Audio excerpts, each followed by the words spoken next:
Hello.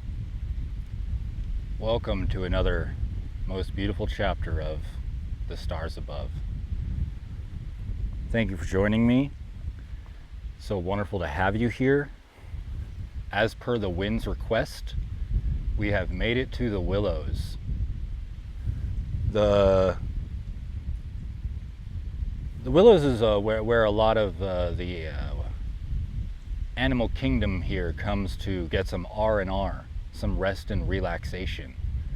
You know, and the herd of Bronchiosaurus are currently just down on the waterfront there, taking a little nap.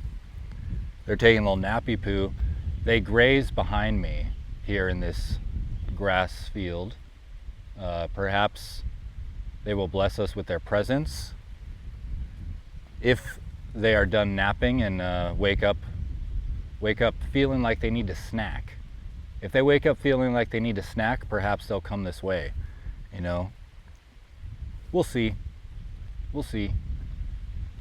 I originally planned on doing this chapter yesterday when the wind was beckoning me, when it beckoned me to come out here, you know, and yesterday was a very beautiful chapter. You know, we went over the blooming rosebud, and I talked about how I casted the spell, you know, bestow thee thy strength, so I shan't be sad. Bestow upon thee thy strength, so I shan't be sad. You know, I casted that spell 2 nights ago, and I had an adverse effect. I didn't get what I want. I got what I needed, and we talked about that yesterday. You know, and it was a very powerful moment to have embraced the wind. You know, and I thought that me and the wind had made peace with each other, and that the trials and tribulations for that day were over with. You know, because that chapter was a strong one. You know, and the wind calmed down, and I was willing to continue following it down to the Willows, but I was incorrect. The trials and tribulations were not done. There were many ahead. Yesterday was had me in mental disarray. After that chapter, so many things unfolded. It had me in mental disarray. I was in total shambles. I could not do a recording because I was in shambles. You know. My brain had been flipped upside down because of the events which unfolded. I don't really need to go into them, but if I had made a sponsor video for that, it would have been expect the unexpected. Expect the unexpected, you know? I did not get what I want, I got what I needed, and once I had what I needed, I thought that I expected that all the chaos was done for the day, but I did not expect the unexpected. That's what I needed to have done, expect the unexpected. I have a whole video that I recorded detailing the events of which unfolded. I recorded it in our Eric Michael After Hours. For anyone who has not tuned in to Eric Michael After Hours, that is when we get into my tent and we light the lanterns and we pour a little kettle of red wine, a little kettle pour of red wine, and we dish. Us gals, we just dish, you know. And I had lots to dish about. I don't always have lots to dish about during Eric Michael After Hours, but last night I dished. I had so much to dish about. So if you haven't tuned in, go ahead and check out Eric Michael After Hours of last night, and you'll see why the sponsor was expect the unexpected. You know, but I don't need to go into that because I already did that last night. But one thing that remained, you know, when I called upon the stars, I said, bestow upon thee thy strength, so I shan't be sad. I got what I needed. I did not get what I wanted, but the strength remained. The strength of the wind remained in me. I carried it forward.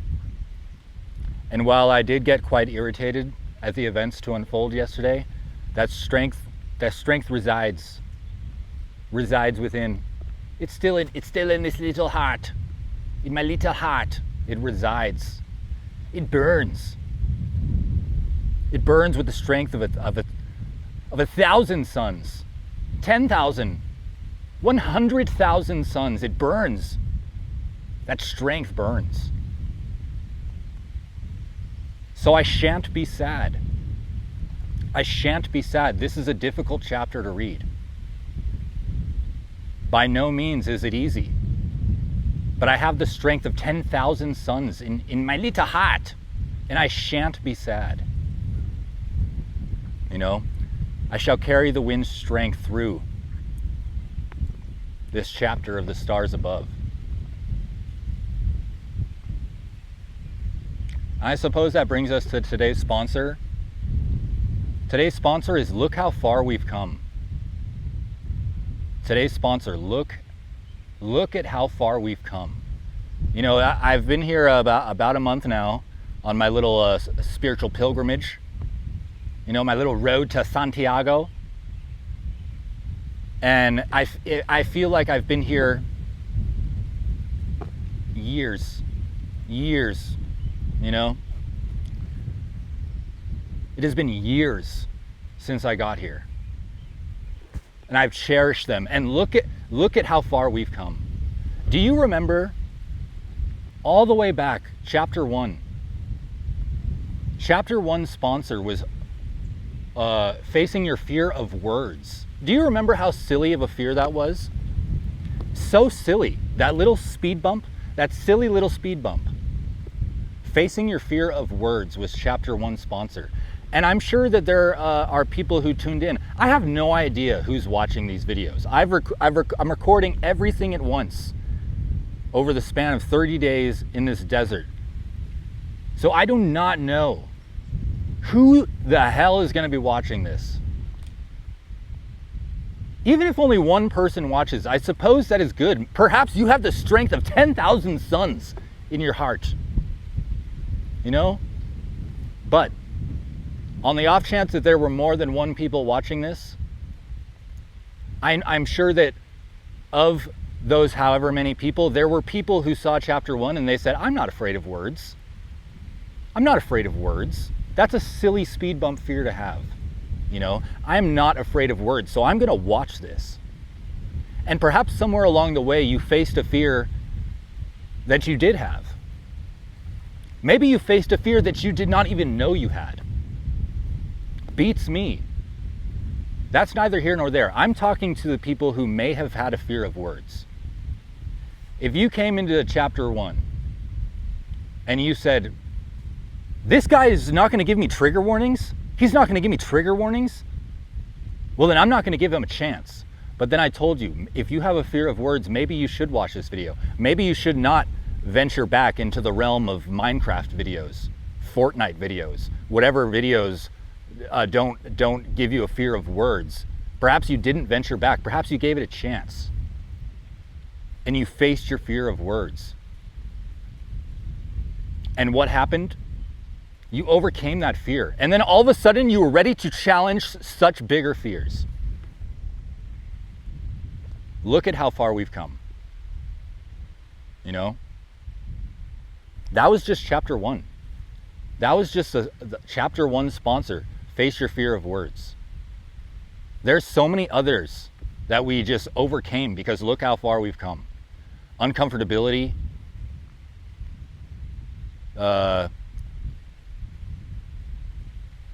Lost City of Atlantis. Down bad, down on your luck, down and out. There was one more. Down and out, down bad, down on your luck. Doesn't matter. We overcame it. We overcame those. You know? Skinwalker. We defended ourselves from Skinwalker with a poop shovel. With a poop shovel. He did not come near us because we had poop shovel. You know? We asserted dominance. We asserted dominance in the wilderness, and we became friends with a bobcat. How many people go out into the wilderness They go out to the wilderness and they have bear spray. They say, nothing's going to get close to me because I have bear spray. We didn't have bear spray. We just asserted dominance. We let the bobcat know, Bobcat,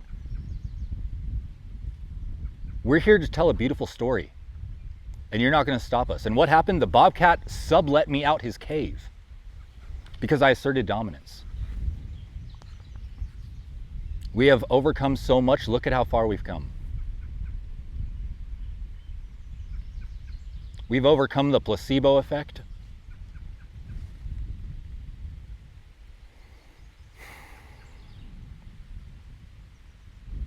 There's so many that I just can't think. My brain can't process it because look at how far we've come. We've come so far. It's like trying to remember the exact sponsor to a video 10 years ago. You know, because that's how long we've been here. Look at how far we've come. Look at the fears that we have overcome, we've challenged, we've faced. You know, we've grieved.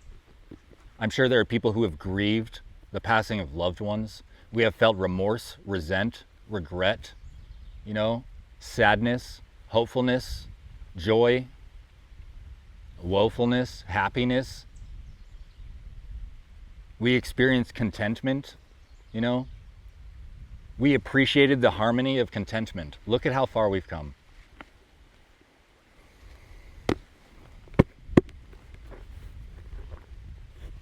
I could go on, but you know, you were there. You were there.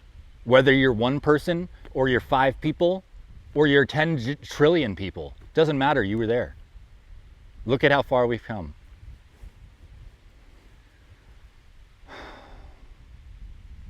Bestow upon thee thy strength, so I shan't be sad. That's what we're carrying. The strength of 10,000 suns in our hearts. As we press forward into the final 3 chapters of the stars above, look at how far we've come. We shan't be sad. This is not the end to our story. Who knows where we go from here? But look at how far we've come. It's incredible.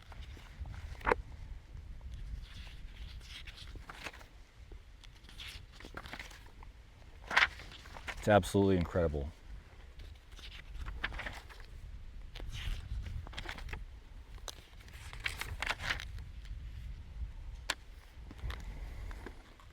Thank you so much for being here.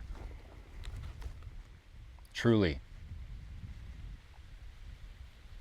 Whoever is here with me, thank you. Look at how far we've come.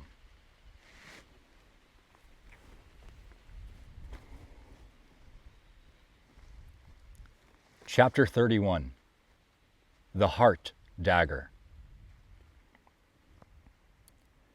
August arrived, and while Andrew and I had been safe within a quarantine zone, we were now behind enemy lines. 1 month earlier, a highly toxic infection seeped from the walls, and 100,000 troops were deployed to ambush us. It was slow and unsuspecting, like a festering rash, covert sleeper cells on a scout and survey operation. But what began as mere reconnaissance became a full-fledged, merciless, and inhumane onslaught against our well-being. We were defenseless, lacking tactical advantage in size or expertise in guerrilla warfare. The terrorist unit in question? Bedbugs. Countermeasures? Futile. Total mission failure. We'd smoke bomb the apartment like SEAL Team 6 on an Al-Qaeda cave, a hailing barrage of chemicals over waves of armed insurgents. But this was to no avail as they bred like maggots in decaying flesh. I'd often fantasize shrinking down to their size with a sawed-off shotgun, if only to paint the walls with their microscopic brains. Wretched acts of abomination ran rampant in my thoughts, having sought the eradication of an entire species.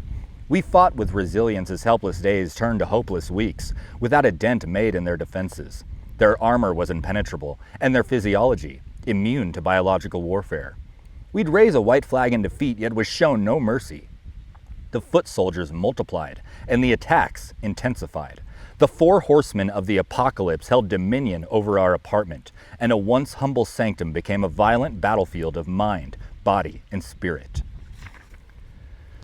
The infestation which began in our rooms quickly spread to the outskirts of hostile-free safe zones. They hadn't respected the Geneva Conventions, adhered to humanitarian law, nor negotiated diplomatic solution.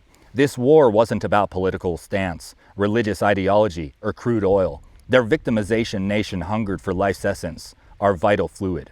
The unrelenting vermin crept as I slept, feeding on the blood of the scum I'd become, dwelling in that slum. We cleared our belongings from the unit, all of which sat on our balcony, exposed to the weather and kleptomaniac hands of junkie tenants for weeks. We'd been reduced to homeless encampments under our own roof. Andrew occupied a small tent in the living room while I kept to the office with Monkey and Juju, our half-deflated air mattress encompassed by a ring of diatomaceous earth to ward off evil spirits from the boundary of a sanctuary's last stand. The 5th arrived, and rent was due.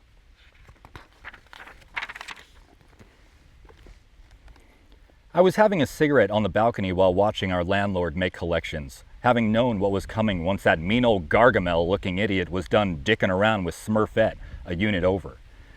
Andrew's a poetic man of little confrontation, but I don't take kindly to being conned by dim-witted potato heads looking to pickpocket me blind. "How we doing?" our landlord asked, hobbling close. "Well, Chief," I said, peering to our mass of porch rubbish, "how the hell does it look?" "I'll take care of it. Get in there next week to exterminate. You guys have your rent?" I cocked my head to take another drag, wearing his patience thin. "Not today, my man," I replied. "That's fine," he said. "I'll come back tomorrow." "Not tomorrow either. We're taking this month off, having ourselves a nice little financial respite." "The hell you are! You can't not pay rent!"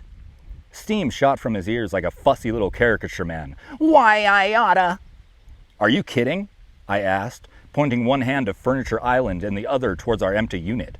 "This has been a serious problem of which you've done fuck all about. I haven't slept in a month. I'm goddamn delirious. You won't treat the place, get us a hotel, or provide a storage unit. We aren't putting another dime into your greedy, itty-bitty hands." "You're paying me my money," he shouted, "then getting the fuck out." He spun his legs like the roadrunner before charging closer, now screaming obscenities mere inches away, yet feet below me. Squaring up didn't suit him well, having been a scrawny chap with puny presence, who suffered from a severe case of Napoleon complex and chronic tiny dick energy.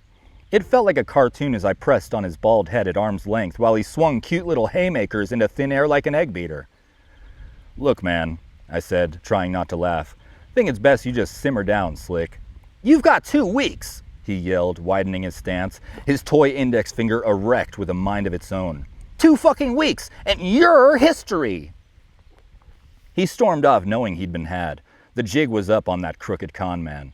I half expected to hear him muttering something fierce like, "And I would have gotten away with it too, if it weren't for those meddling bugs." Andrew and I knew we'd have to blow the joint, and with a new time frame, the reality of having nowhere to turn began setting in. We had 2 weeks to find a storage unit and look for temporary living motels, likely back on 4th Street with the hookers and smackheads. Daunting it was, yet from the ashes of some bottomless pit would rise a hot magma-shitting phoenix. Things would work themselves out. They had to, right? Minutes later, Celine texted. "Hey," she said, "can I drop off your stuff today and pick up Juju?" My stomach dropped. While gut feelings may have kept her from following through before, this was different. There was no pulling a fast one or giving me the old switcheroo. She meant it this time.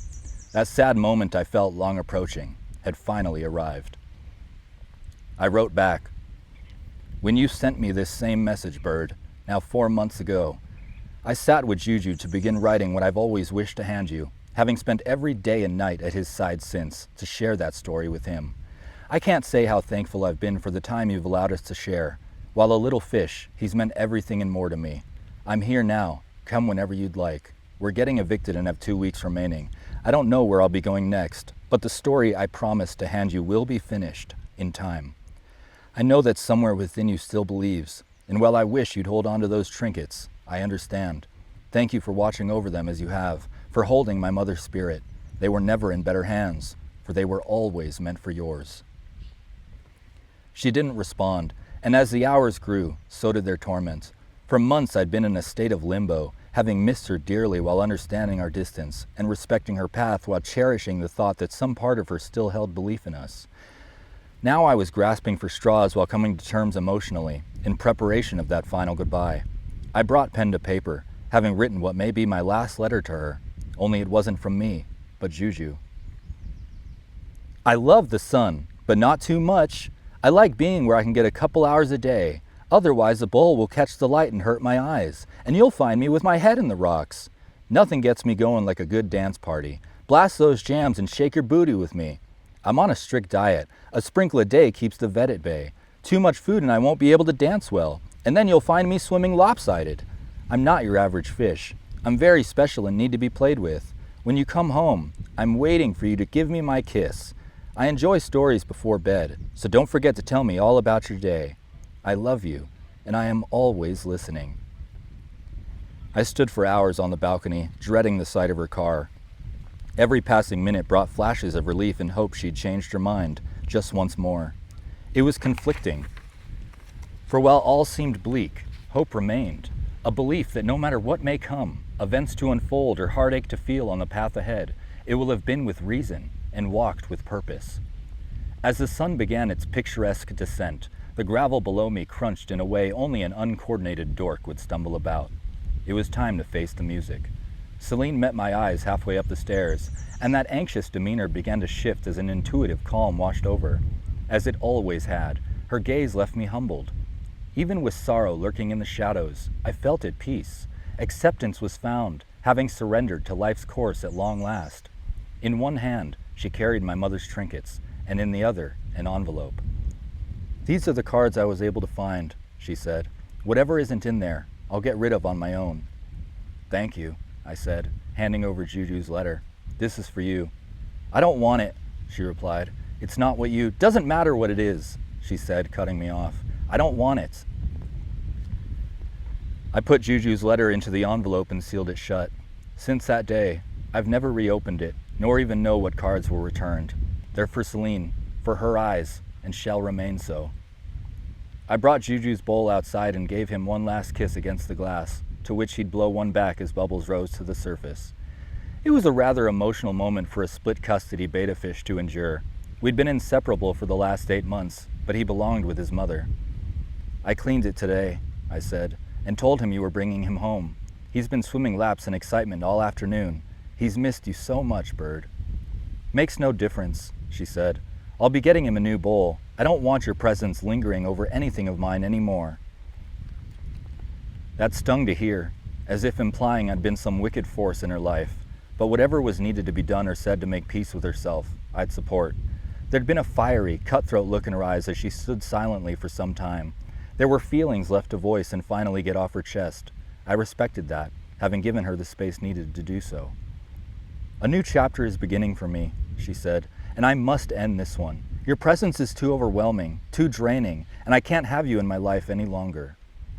"I understand," was all I said.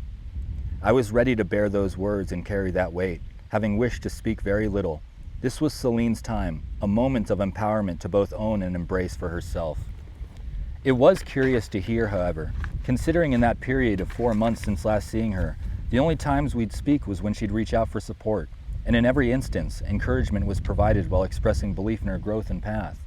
But now, I couldn't help but wonder what she'd been harboring in our time apart, for even with that space given, she'd act as if I'd been a plague to her thoughts, like an emotional disease which consumed her existence. The presence of lingering intensity can be maddening, but who I am and my actions taken are often misinterpreted.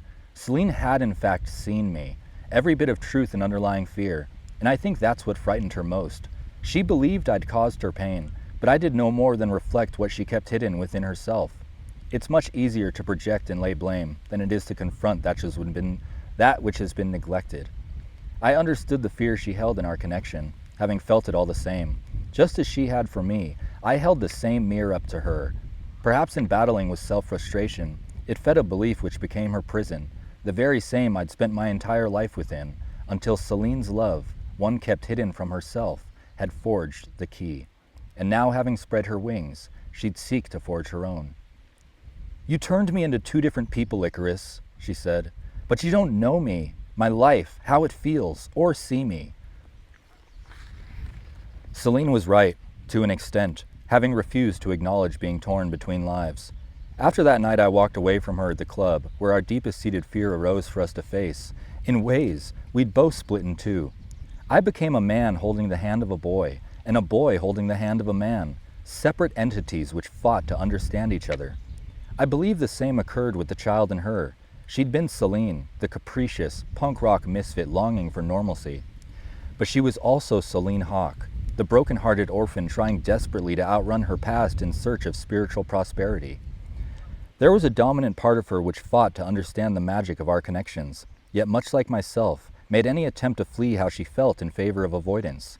To detach from our trinity with Thea was an easier path, for in that mystic realm lay reminders of a pain felt programmed for inevitability, abandonment. But while Celine struggled with efforts towards normalcy, I pushed her to understand certain things that one can only experience for themselves. And in pursuit of unearthing the forgotten, I'd lose my best friend in the process. She hated my comparing the Celine of today to one of the morrow, but perhaps the differences we saw in ourselves were no more than concepts of thought.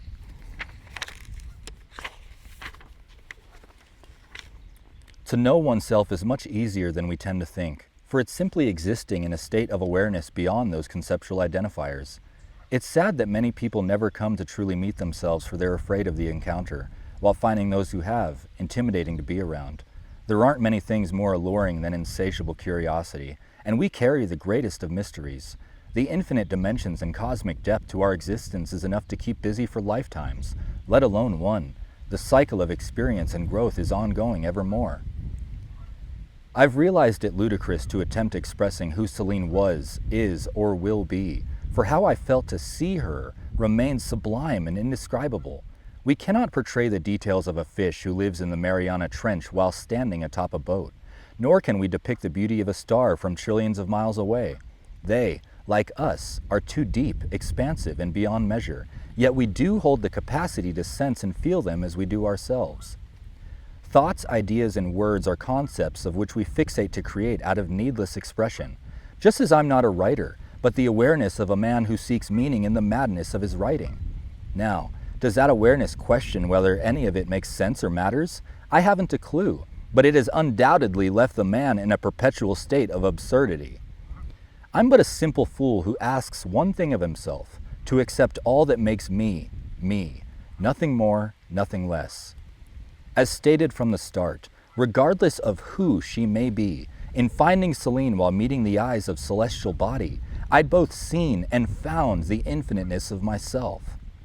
While I may never come to see her again, I know that in time she'll come to embrace her limitless potential and take flight as Celine Hawk, the name her mother gave her. Celine Hawk, her mother's endlessly loving daughter.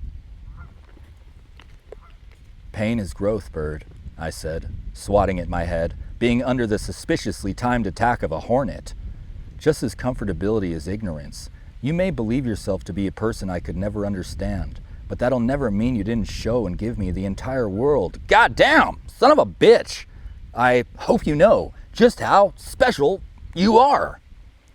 I was trying to keep my composure while having insect PTSD flashbacks, just as Celine was trying her best to maintain intensity, but we both burst out laughing hysterically.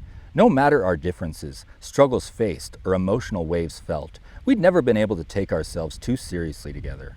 Perhaps that small town was just a bit too caged for two clownish birds.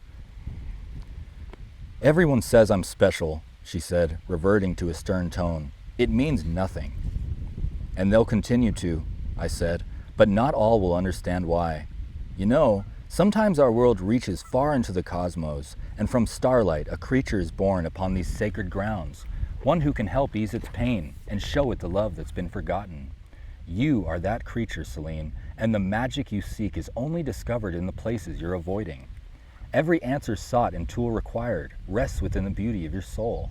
You have undeniably profound gifts, Bird, and are so much stronger than you know. But tread carefully, for if you don't learn how to control them, you will hurt people. I have always, and until my final breath, will always have your back. But having come into your own, You're ready for more important lessons, served on less welcoming plates. What you need more than nurturing is an honesty that most will go without offering, but one I share because I love you. You had no right, Icarus, to push me like you did or cross my boundaries. You had no right to involve my mother in your life as you have. What's your angle anyway? You're probably still getting her flowers every month and making some ritual of it. It's true. I disrespected Celine's wishes while invading the most personal aspects of her life. A dick move. There's no doubt about it. I'm certainly not everyone's cup of tea, but please consider this. If you had a loved one, someone you'd move mountains for, fall to addiction, would you stand idly by and watch them fade away, or would you intervene? That's obviously rhetorical, for if you've come with me this far, it's because you're someone who believes in something more, someone who would do anything in their power to help those they love, no matter how much they grew to resent you in the process, just as I would. It's simple, really. Addicts are addicted to avoidance. That's why they abuse substances, to chase relief from that which they're avoiding. And once making the conscious choice to embark on the road to recovery, an addict must suffer through their worst pains of withdrawal if to be found cleansed. This is the same path required to recover from trauma we cling to, whether consciously or not. We must go through that pain of acceptance towards that which we suffer, to both release and grow from it. Avoidance creates defense mechanisms which deny the existence of our feelings, while layering ourselves with false impressions of emotional stability.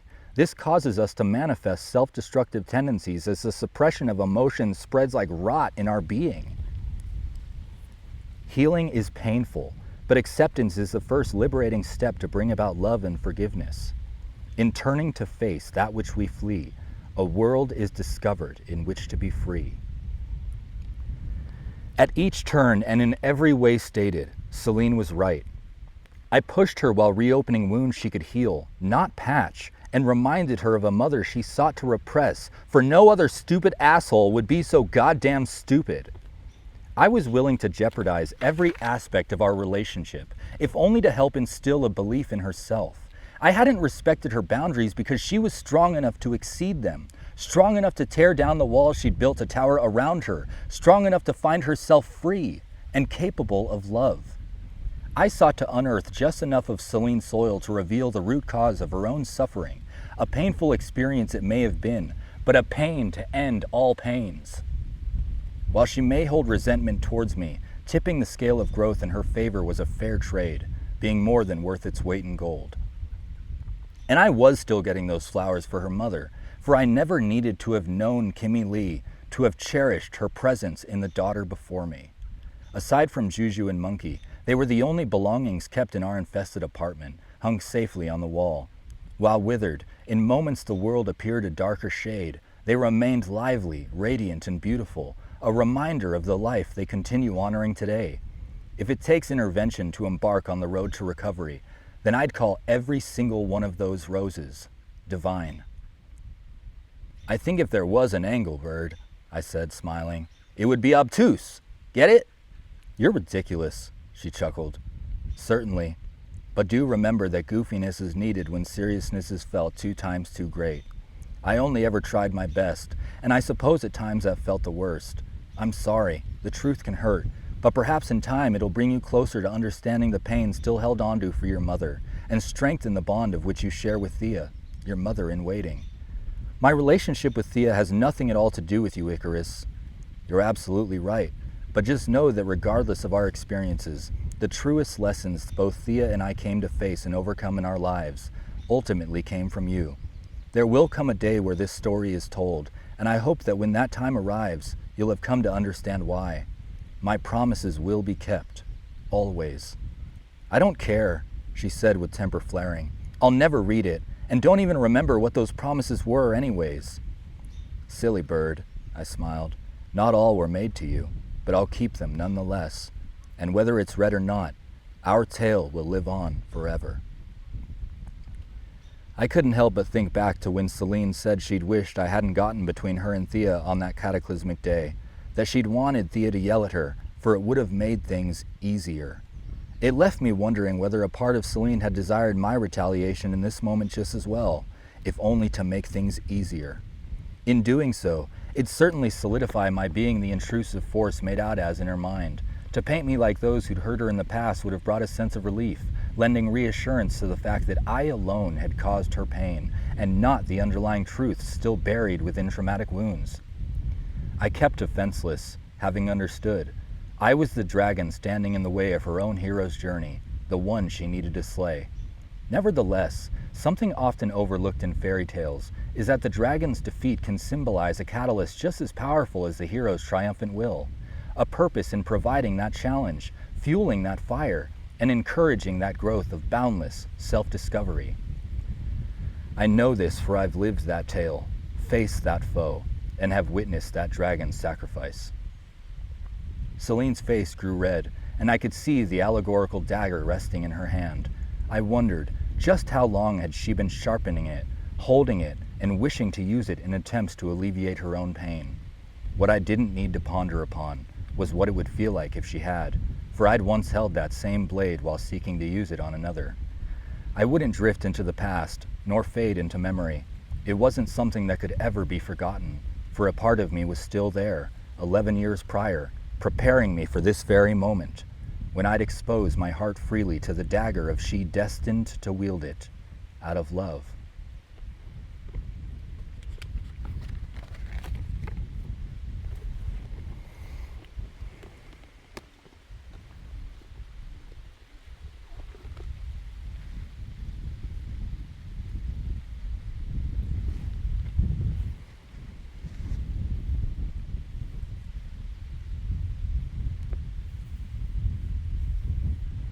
Bestow upon thee thy strength, for I shan't be sad.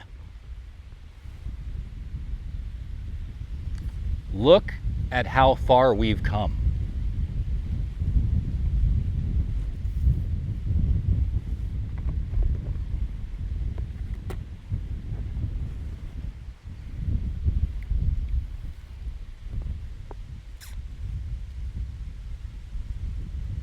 It boggles my mind to look at how far we've come.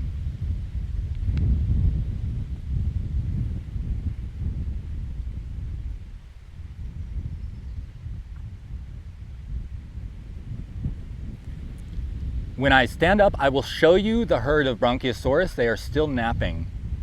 They are all napping. Every single one of them. They are snoozing. They probably fell asleep because they were listening to a beautiful story.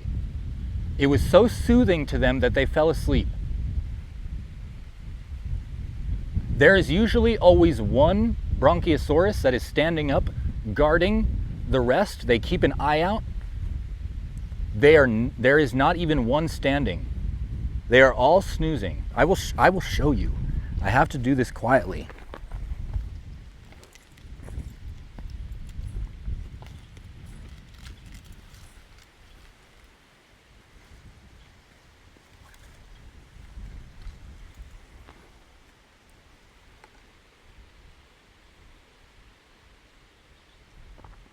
They are snoozing.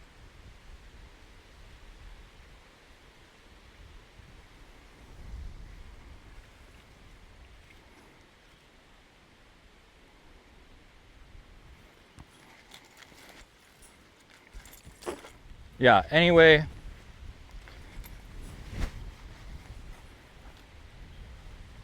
If I had not casted a spell into the night sky, I may have been sad reading that. One of them just stood up. And he's looking right at me. He's probably thinking about casting a spell himself because he sees, look at how far we've come. He sees it.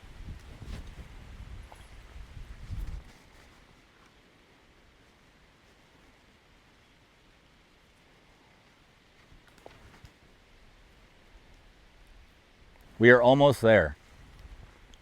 We are almost there. There's 2 chapters remaining.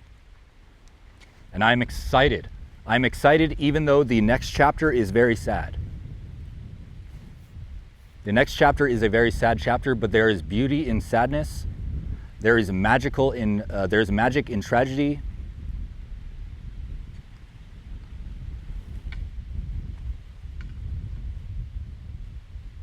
It is beautiful. Remember all that time ago where we saw, I think it was around Whoopsie Daisy, where I said, I forget that if the next chapter, I said, the next chapter is beautiful, but then I said, I forget, I don't know.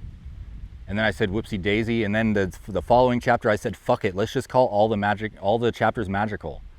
I said, fuck it, we don't need Whoopsie Daisy. We don't need to say, oh, I thought this was a magical chapter, but it's actually sad. No, fuck it, all of them will be magical. That's where we are. We have reverted back to that original statement.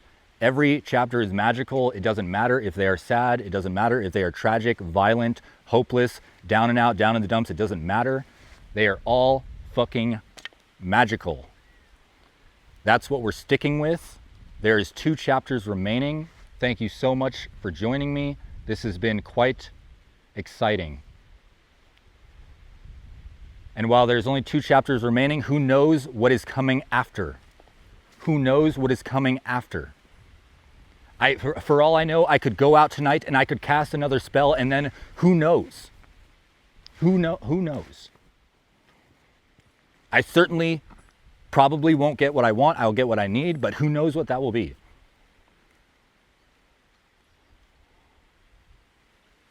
That cow is so curious because he's looking over here. He's like, what is that? Sorry, not cow, Bronchiosaurus. Looking over here, asking himself, what is that guy doing?